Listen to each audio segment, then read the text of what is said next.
vous êtes-vous déjà demandé pourquoi, bien qu'il y ait plus de moyens de nous connecter que jamais, nous semblons nous comprendre de moins en moins?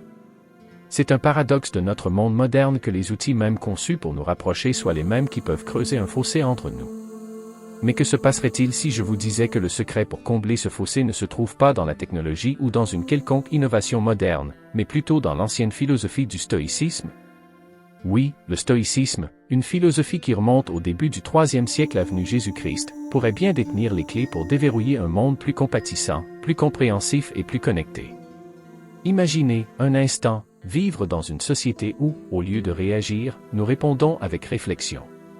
Au lieu de juger, nous avons abordé chaque interaction avec curiosité et volonté de comprendre. Les stoïciens étaient sur cette idée il y a des siècles. Ils ont enseigné que ce ne sont pas les événements de notre vie qui nous dérangent, mais plutôt nos jugements à leur sujet.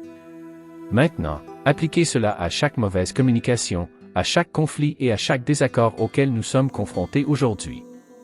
Les implications sont profondes. Au milieu de nos vies trépidantes et remplies de notifications, les enseignements du stoïcisme servent de force d'ancrage, nous rappelant le pouvoir de la perspective, l'importance de la paix intérieure et la valeur de l'empathie. Et si vous restez dans les parages, je vous promets que vous repartirez avec une nouvelle perspective sur la façon de naviguer dans les complexités des relations humaines dans notre monde interconnecté, armé d'une sagesse intemporelle qui est plus pertinente aujourd'hui que jamais. Plongeons dans le mode de vie stoïcien et explorons ensemble comment ces principes anciens peuvent transformer nos vies modernes.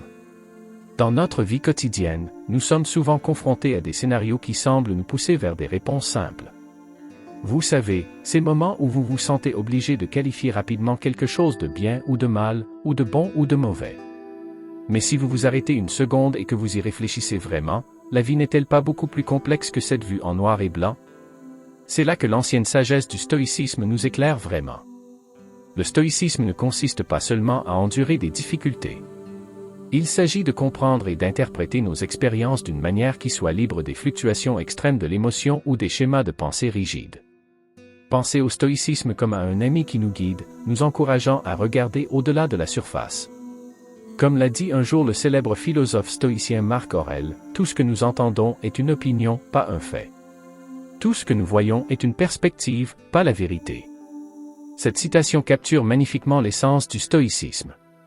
Il s'agit d'explorer les nuances de gris entre le noir et le blanc. Considérons maintenant l'idée que la vérité n'est peut-être pas absolue. C'est un concept qui est même antérieur au stoïcisme, nous ramenant à l'époque de Socrate, Platon et Aristote. Socrate, par ses interrogations incessantes, nous a enseigné la valeur de l'aveu de notre propre ignorance, un premier pas vers la vraie connaissance. Platon, dans son Allégorie de la caverne, nous a montré comment nos perceptions peuvent être trompeuses. Et Aristote, avec son juste milieu, nous a conseillé de rechercher l'équilibre plutôt que les extrêmes. Le stoïcisme fait écho à ces pensées anciennes et les ramène dans notre contexte moderne. Les stoïciens, comme Sénèque, insistent sur l'importance de contrôler nos réactions aux événements extérieurs plutôt que les événements eux-mêmes. Sénèque a dit, « Nous souffrons plus souvent en imagination qu'en réalité ».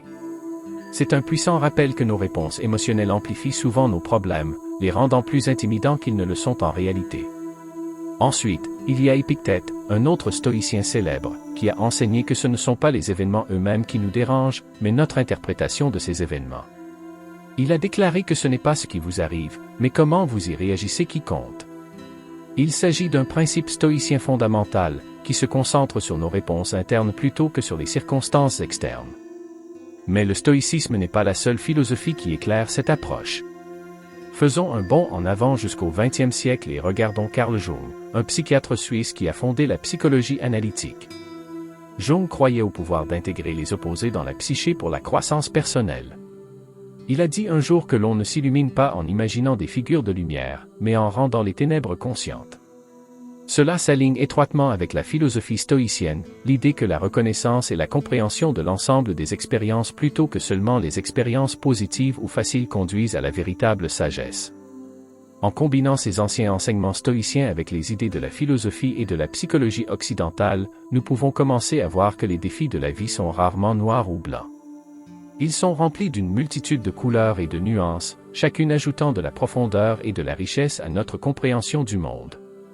C'est à travers cette lentille que nous pouvons commencer à apprécier la complexité de nos expériences, à en tirer des leçons et à grandir. il y a quelque chose de fascinant dans le monde dans lequel nous vivons. On a souvent l'impression qu'elle nous pousse à choisir notre camp. Partout où vous vous tournez, il y a un débat ou une dichotomie, le capitalisme ou le socialisme, la tradition ou l'innovation, l'émotion ou la logique. C'est comme si nous étions constamment à la croisée des chemins, obligés de choisir une voie. Mais voici une réflexion. Et si la vraie sagesse résidait dans le fait de ne pas se précipiter pour choisir un camp? C'est là que le stoïcisme, une philosophie incroyablement pertinente et perspicace, entre en jeu. Le stoïcisme, qui remonte à la Grèce et à la Rome antique, ne consiste pas à choisir un extrême plutôt qu'un autre. Il s'agit plutôt de trouver un équilibre et de prendre du recul. Les stoïciens, comme Marc Aurèle, Sénèque et Épictète, s'efforçaient de comprendre la valeur des différents points de vue et de trouver l'harmonie entre eux. Ils nous ont encouragés à nous demander, qu'est-ce qui nous manque lorsque nous nous enfermons à la hâte dans un coin? Quelle perspective négligeons-nous en n'explorant pas l'espace entre les deux? Prenons, par exemple, la dichotomie entre l'émotion et la logique, un bras de fer classique dans notre processus de prise de décision.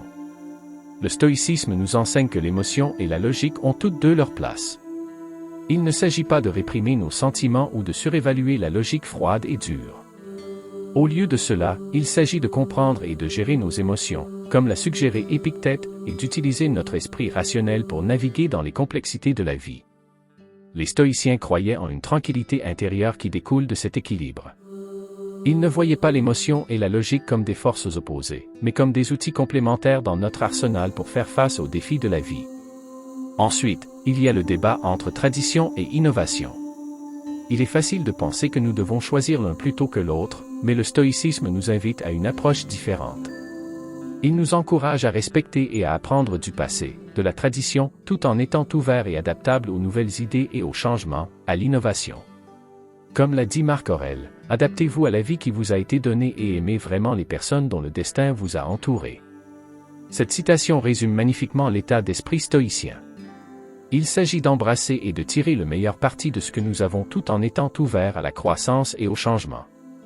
Et qu'en est-il des grands débats économiques comme le capitalisme contre le socialisme? Eh bien, le stoïcisme ne nous donne pas de réponse directe sur quel système est le meilleur. Au lieu de cela, il nous guide à regarder plus profondément, au-delà des arguments superficiels. Il nous incite à réfléchir à la manière dont nous pouvons trouver un terrain d'entente où les aspects positifs des deux systèmes sont maximisés. Le stoïcisme nous enseigne la valeur d'examiner les problèmes sous plusieurs angles, encourageant une compréhension plus holistique. Il y a quelque chose de vraiment intéressant dans la façon dont nous pensons souvent, et c'est cette tendance à tomber dans la pensée binaire. Vous l'avez vu, n'est-ce pas? C'est comme quand on catégorise tout en simples paires, ceci ou cela, oui ou non, noir ou blanc. C'est comme transformer la tapisserie riche et vibrante de la vie en une simple image bicolore. Et soyons honnêtes, il peut être très attrayant de penser de cette façon parce que c'est simple et facile. Il simplifie le monde qui nous entoure d'une manière qui semble gérable. Mais c'est là que le stoïcisme, cette philosophie profonde et éprouvée, apporte une perspective différente. Le stoïcisme nous enseigne qu'opter pour l'option binaire facile n'est pas nécessairement le chemin le plus éclairant ou le plus épanouissant. C'est comme ce que disait le célèbre philosophe stoïcien Épictète, ce n'est pas ce qui vous arrive, mais comment vous y réagissez qui compte. Cette idée change la donne. Cela suggère que la vie n'est pas seulement une série de choix simples ou de dichotomies. Il s'agit plutôt des réactions nuancées et des voies médianes que nous choisissons en réponse à ces choix. Lorsque nous adoptons un état d'esprit stoïcien, nous commençons à voir le monde d'une manière plus fluide et plus flexible. Nous commençons à reconnaître que les réponses de la vie se trouvent souvent dans le « et » plutôt que dans le « ou ». Il s'agit de comprendre que deux idées apparemment opposées peuvent coexister et même se compléter. Par exemple, vous pouvez être logique et émotif, fort et compatissant, pratique et idéaliste. Il ne s'agit pas de choisir l'un plutôt que l'autre, mais de trouver un équilibre, une harmonie entre ces éléments. Les stoïciens, comme Marc Aurèle, incarnaient vraiment cette idée. Marc Aurèle, dans ses méditations, s'efforçait constamment de regarder au-delà de la surface, de voir l'interconnexion de toutes choses. Il croyait qu'il fallait embrasser la complexité de la vie, reconnaître que l'univers est un lieu de changement et de flux constant. Ce faisant, il a trouvé un moyen de maintenir la paix intérieure et la résilience face aux défis de la vie. Cette approche stoïcienne qui consiste à éviter la pensée binaire peut être incroyablement libératrice. Cela ouvre un monde de possibilités que la pensée binaire garde fermé. Lorsque nous cessons de tout catégoriser strictement comme une chose ou une autre, nous commençons à apprécier la diversité et la richesse de la vie. Nous devenons plus tolérants, plus ouverts d'esprit et plus compréhensifs. Nous devenons mieux équipés pour gérer les complexités et les contradictions que la vie nous réserve inévitablement. Alors, la prochaine fois que vous vous retrouverez à glisser dans ce mode confortable de pensée binaire, essayez de faire une pause et de considérer la voie stoïcienne. Posez-vous la question suivante, y a-t-il une voie médiane ici? Puis-je accepter les deux côtés de cette équation? Ce faisant, vous ne vous contentez pas de trouver des réponses, vous ouvrez les portes à de nouvelles perspectives, à de nouvelles compréhensions et, en fin de compte, à un mode de vie plus éclairé. N'oubliez pas que la beauté et la sagesse de la vie se trouvent souvent dans les zones grises, dans les espaces entre le noir et le blanc. Et c'est dans ces espaces que nous trouvons souvent les idées les plus profondes et les expériences les plus significatives. Pensée Y. Chaque idée ou croyance que nous rencontrons a sa propre part de vérité. Mais en même temps, il a ses limites. C'est un peu comme regarder une pièce de monnaie. Il y a toujours un autre côté, n'est-ce pas? Les stoïciens, ces philosophes antiques qui ne pensaient qu'à la sagesse et à la vertu, ils l'ont vraiment compris. Ils ont compris qu'il est utile d'examiner des idées opposées, pas seulement pour argumenter ou prouver un point, mais pour vraiment les comprendre et en tirer des leçons. C'est comme si la lumière avait besoin de ténèbres. Sans l'obscurité, serions-nous même conscients de la vitalité et de la beauté de la lumière? Ou penser au silence et au son? L'un complète l'autre. Le silence rend le son plus profond, et le son donne un sens au silence. Il ne s'agit pas de rester sur la clôture et de ne pas prendre de décision. C'est loin d'être le cas. Il s'agit de plonger activement dans différentes perspectives, d'écouter, de comprendre, puis d'utiliser ses connaissances pour former une vision plus profonde et plus nuancée du monde. Marc Aurèle, l'un des philosophes stoïciens les plus célèbres, a dit un jour que tout ce que nous entendons est une opinion, pas un fait. Tout ce que nous voyons est une perspective, pas la vérité. Ce qu'il veut dire, c'est cette idée que ce que nous vivons et ce que nous croyons ne sont pas tout. Il y a toujours plus dans l'histoire. Lorsque vous commencez à regarder la vie de cette façon, c'est comme ouvrir une porte vers une pièce beaucoup plus grande. Vous vous rendez compte qu'il y a de la sagesse à trouver dans les endroits les plus inattendus. Il ne s'agit pas de prouver qui a raison ou tort, mais plutôt de comprendre que chaque point de vue a quelque chose à offrir, quelque chose dont nous pouvons apprendre. Les stoïciens croyaient en l'importance de vivre une vie de vertu et de sagesse, et ils considéraient cette approche comme un élément clé de ce voyage. En appréciant la valeur des idées opposées, nous ne nous contentons pas d'apprendre ou d'accumuler des connaissances, nous façonnons activement notre caractère. Nous devenons plus ouverts d'esprit, plus empathiques et plus résilients. Et vous savez quoi? Cette approche est incroyablement pertinente aujourd'hui. Dans notre monde, nous sommes souvent poussés à choisir notre camp, à nous étiqueter et à étiqueter les autres, à voir les choses en noir et blanc. Mais l'approche stoïcienne nous encourage à prendre du recul et à voir la situation dans son ensemble. Il s'agit de trouver un équilibre, de comprendre qu'il y a souvent de la vérité des deux côtés d'un argument, et que la sagesse naît de cette compréhension. Alors, la prochaine fois que vous serez confronté à une idée difficile ou à une croyance différente de la vôtre, essayez de la voir à travers une lentille stoïcienne. Demandez-vous quelle vérité il contient, ce que vous pouvez en apprendre et comment il complète ou remet en question vos propres croyances. N'oubliez pas qu'il ne s'agit pas d'être d'accord avec tout. Il s'agit d'être ouvert à l'idée qu'il y a de la valeur dans la différence. Il s'agit de s'engager activement avec des perspectives diverses pour forger non seulement une compréhension plus profonde du monde, mais aussi une compréhension plus profonde de nous-mêmes. C'est ce qu'étaient les stoïciens. Et c'est une leçon qui est tout aussi puissante aujourd'hui qu'elle l'était il y a des milliers d'années. Lorsque nous tombons dans le piège de la pensée binaire, cet état d'esprit en noir et blanc où tout est ceci ou cela, bien ou mal, nous nous rendons en fait un mauvais service. C'est comme mettre des œillères qui limitent notre vision. Nous finissons par restreindre non seulement les options que nous voyons, mais aussi notre potentiel de croissance, de compréhension et, en fin de compte, notre bonheur. C'est comme vivre dans une petite pièce et ne jamais se rendre compte qu'il y a tout un monde à l'extérieur. Les stoïciens, comme Épictète et Marc Aurèle, avaient pour but de prendre du recul et d'observer nos pensées. Ils connaissaient le pouvoir de la réflexion. Épictète a dit, « Nous avons 2 oreilles et une bouche pour que nous puissions écouter 2 fois plus que nous parlons. » Il s'agit d'être conscient de nos réactions immédiates, de notre instinct de tout catégoriser et de tout juger rapidement. En faisant ce que les stoïciens suggéraient, en écoutant et en observant vraiment, nous commençons à apprécier la complexité et la richesse de la vie. Pensée Y. Lorsque vous faites une pause et réfléchissez, vous commencez à voir les différentes nuances des situations et des personnes, les subtilités que vous manquez lorsque vous êtes pressé de juger. Il ne s'agit pas d'être indécis ou indécis. Il s'agit de se donner l'espace nécessaire pour mieux comprendre les choses. Lorsque vous faites cela, lorsque vous prenez du recul et observez, vous commencez à voir la beauté de la complexité, la profondeur de ce qui aurait pu sembler simple à première vue. Cette pratique stoïcienne de la réflexion et de la pleine conscience peut en fait conduire à une vie plus épanouissante et plus heureuse. En vous libérant des limites de la pensée binaire, vous vous ouvrez à de nouvelles expériences, de nouvelles idées et de nouvelles façons de comprendre. Vous devenez plus adaptable, plus empathique et plus connecté au monde qui vous entoure. Marc Aurèle, dans ses méditations, a beaucoup écrit sur cette idée. Il a dit que tout ce que nous entendons est une opinion, pas un fait. Tout ce que nous voyons est une perspective, pas la vérité.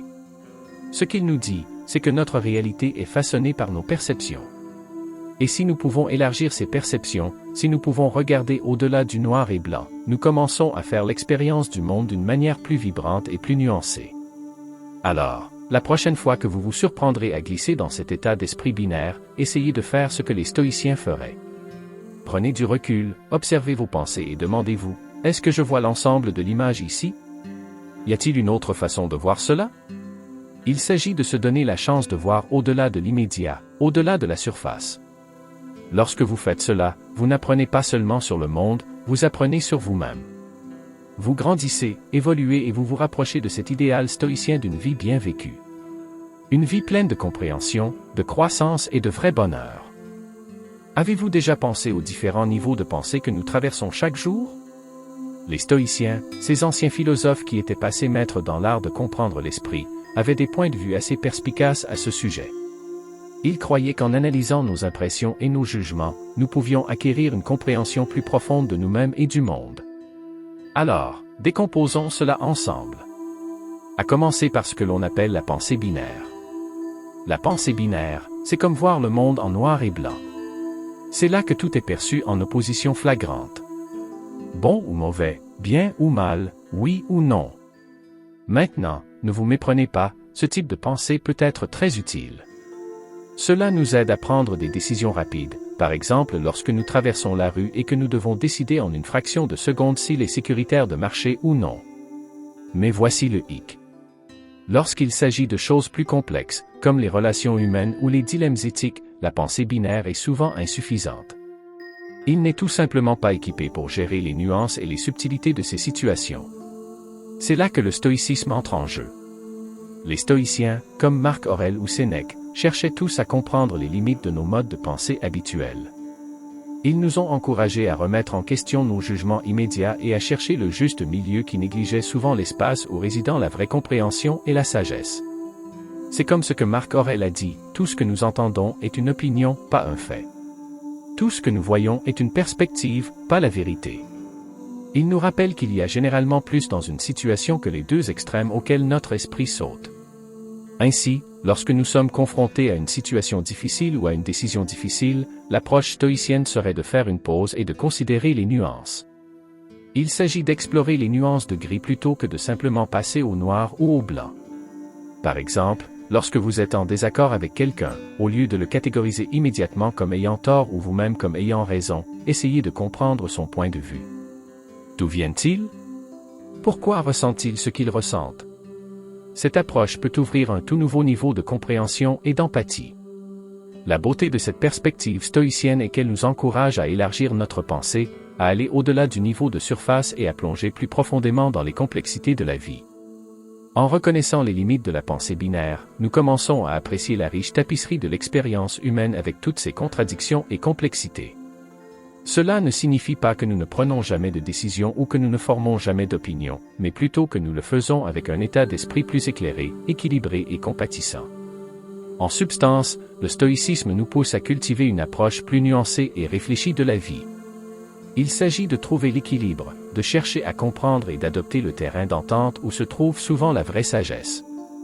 Alors, la prochaine fois que vous vous retrouverez à glisser dans cet état d'esprit binaire, souvenez-vous de la manière stoïcienne. Prenez un moment pour prendre du recul, cherchez les nuances et vous efforcer d'une compréhension plus profonde. C'est dans ce terrain d'entente que nous trouvons souvent les solutions les plus significatives et les plus perspicaces aux défis de la vie. Imaginez ceci. Au lieu de voir les choses en noir ou en blanc, la pensée à l'échelle nous fait découvrir tout un spectre de couleurs. C'est comme si vous réalisiez qu'il n'y a pas que le jour et la nuit. Il y a l'aube, le crépuscule et toutes les nuances entre les deux. Dans la pratique stoïcienne, cette façon de penser se traduit par la compréhension que nos impressions des événements ne sont pas fixes. Ils peuvent aller du négatif au positif, fortement influencés par nos jugements et nos croyances. Qu'est-ce que cela signifie pour nous? Eh bien, cela signifie que lorsque nous sommes confrontés à une situation, notre première impression n'est pas la fin de l'histoire, ce n'est que le début. Nous pouvons d'abord réagir à quelque chose avec de l'agacement ou de la joie, mais après y avoir réfléchi, nous pouvons découvrir qu'il y a plus que cela. Ce niveau de réflexion nous permet d'évaluer les situations avec beaucoup plus de profondeur. Il s'agit de se rendre compte que notre vision initiale des choses peut être examinée, remise en question et, si nécessaire, révisée pour une perspective plus équilibrée. Par exemple, supposons que vous ne soyez pas pris pour une promotion au travail. Votre réaction immédiate peut être la déception ou même la colère, mais la pensée à l'échelle vous invite à regarder cet événement sur un spectre. Peut-être y a-t-il des aspects positifs, comme avoir plus de temps pour se concentrer sur la croissance personnelle ou la possibilité de réévaluer votre cheminement de carrière. C'est exactement ce que le philosophe stoïcien Épictète voulait dire quand il a dit « Ce n'est pas ce qui vous arrive, mais comment vous y réagissez qui compte ». Il s'agit de voir toute l'étendue des possibilités dans chaque situation. Ce niveau de réflexion est incroyablement puissant. Il nous libère du piège des réactions en noir et blanc et nous ouvre à une compréhension plus nuancée de la vie. Il nous encourage à regarder au-delà de nos réactions instinctives et à envisager un plus large éventail de possibilités. Et ce n'est pas seulement une question de compréhension intellectuelle, c'est profondément pratique. En adoptant la pensée à l'échelle, nous pouvons naviguer dans les hauts et les bas de la vie avec plus de grâce, de résilience et de sagesse. Alors, la prochaine fois que vous vous retrouverez à réagir fortement à quelque chose, essayez de vous rappeler l'approche stoïcienne de la pensée à l'échelle. Posez-vous la question suivante, a-t-il une autre façon de voir cette situation? Puis-je trouver un point médian sur ce spectre? Il ne s'agit pas de nier vos sentiments ou réactions initiaux, il s'agit de vous donner l'espace nécessaire pour les explorer plus profondément. Et ce faisant, vous trouverez souvent une façon plus équilibrée et plus perspicace d'aller de l'avant. La pensée à l'échelle consiste vraiment à embrasser la complexité de la vie et nos réactions à celle-ci. C'est un rappel que les choses sont rarement aussi simples qu'elles le semblent à première vue. En adoptant cet état d'esprit, nous pouvons aborder les défis de la vie avec une perspective plus ouverte, plus flexible et, en fin de compte, plus épanouissante. C'est un voyage vers la compréhension que chaque nuage a une lueur d'espoir et que chaque lueur d'espoir a son nuage. Et ce n'est pas grave. Alors, imaginez un instant que vos pensées et vos impressions puissent être tracées sur un graphique. Pensez Y comme à une carte de votre esprit, où les axes représentent différents aspects de votre vie. Cela peut sembler un peu abstrait au début, mais restez avec moi ici. Dans le stoïcisme, il y a cette idée clé que nos jugements, les conclusions que nous tirons de ce que nous vivons, façonnent nos émotions et nos comportements. Tracer ceci sur un graphique peut nous donner une représentation visuelle de la façon dont nos pensées et nos sentiments interagissent et s'influencent mutuellement. Sur un axe, vous pourriez avoir vos réponses émotionnelles, allant du négatif au positif. D'autre part, vous pouvez tracer l'intensité de ces émotions, de légère à forte. En cartographiant vos réactions à différentes situations sur ce graphique, vous commencez à voir des modèles, le flux et le reflux de vos émotions et de vos pensées. Cet outil visuel peut être incroyablement révélateur. C'est comme si vous aviez soudainement une vue d'ensemble de votre propre paysage mental. Ce qui est vraiment cool avec cette approche, c'est la façon dont elle incarne la recherche stoïcienne de l'équilibre et de l'harmonie. Les stoïciens, des penseurs comme Marc Aurèle, Sénèque et Épictète, cherchaient tous à comprendre la nature de nos émotions et de nos pensées et comment elles peuvent soit perturber notre tranquillité d'esprit, soit contribuer à notre bien-être. En cartographiant nos pensées et nos émotions, nous pouvons commencer à identifier les domaines où nous pourrions être déséquilibrés. Penchons-nous trop vers les émotions négatives? Nos réponses sont-elles trop intenses pour certaines situations? Ce concept de graphique bidimensionnel nous aide à atteindre ce que les stoïciens considéraient comme le but ultime, l'équilibre et l'harmonie en nous-mêmes. C'est une façon pratique d'appliquer leur philosophie à notre vie quotidienne. En comprenant la dynamique de nos pensées et de nos émotions, nous pouvons commencer à faire des ajustements. Peut-être s'agit-il de remettre en question les pensées trop négatives ou de trouver des moyens de stimuler nos expériences positives. La beauté de cette approche est qu'elle encourage une sorte de conscience de soi qui est profondément stimulante. Il ne s'agit pas seulement de contrôler nos émotions ou de supprimer nos pensées. Il s'agit de les comprendre, de travailler avec eux et de trouver une façon de naviguer dans la vie qui soit conforme à nos valeurs et à nos objectifs. Une voie qui nous rapproche de l'idéal stoïcien de la vertu. Alors, la prochaine fois que vous vous retrouverez pris dans un tourbillon d'émotions ou empêtré dans un réseau de pensées, essayez d'imaginer ce graphique bidimensionnel. Où se situent vos sentiments et vos pensées? Quel modèle voyez-vous? Et surtout, quelles mesures pouvez-vous prendre pour évoluer vers un état plus équilibré et harmonieux? C'est un voyage, c'est sûr, mais c'est un voyage qui peut conduire à une compréhension plus profonde de vous-même et à un mode de vie plus épanouissant, tout à fait dans l'esprit de la philosophie stoïcienne. Et lorsque nous nous aventurons dans la pensée tridimensionnelle, nous entrons dans un domaine où le stoïcisme brille vraiment. Il s'agit d'équilibrer plusieurs aspects de notre vie, comme les émotions, les actions et la sagesse, de manière harmonieuse. Ce niveau de pensée nous oblige à considérer non seulement nos réactions immédiates, mais aussi les conséquences à long terme de nos croyances et de nos actions, une pratique stoïcienne fondamentale. Nous avons enfin atteint un point vraiment fascinant dans notre voyage à travers les différents niveaux de la pensée multivariable. C'est là que la sagesse intemporelle du stoïcisme croise vraiment les complexités de notre vie moderne. C'est là que les choses deviennent vraiment intéressantes et, honnêtement, un peu difficiles, mais dans le bon sens.